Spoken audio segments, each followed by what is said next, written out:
PTV, Telebisyon ng Bayan.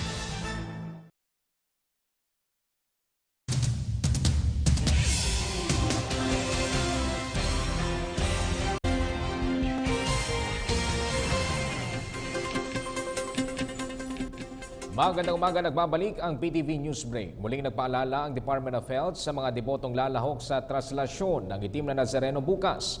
Ayon sa DOH, mainam kung magsusuot ng maluluwag at komportableng mga damit, tiyak hindi kumain ng sapat, uminom ng maraming tubig at magpahinga ng mabuti bago sumabak sa traslasyon. Maliban dito, pinapayuhan din ng mga deboto na gupitan ang kanilang mga kuko sa paa upang hindi ito makasugat sa mga kapwa nila deboto na mga nakayapak din.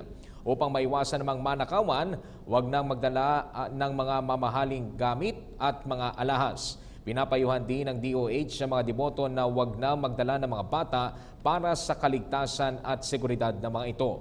Huwag na huwag ding uminom ng alak bago ang prosesyon.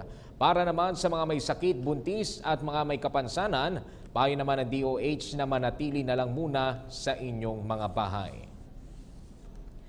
Samantala, hinimok ngayon ng Manila Police District ang mga deboto ng itim na Nazareno na huwag nang magdala ng backpack sa traslasyon bukas. Ayon kay MPD Director Chief Superintendent Joel Coronel, ito'y dahil sa pwedeng paglagyan ng mga pampasabog ang mga backpack. Giit ni Coronel, kanilang sisitahin ang lahat ng mga may backpack sa traslasyon bukas upang masiguro ang seguridad ng mga lalahok sa prosesyon.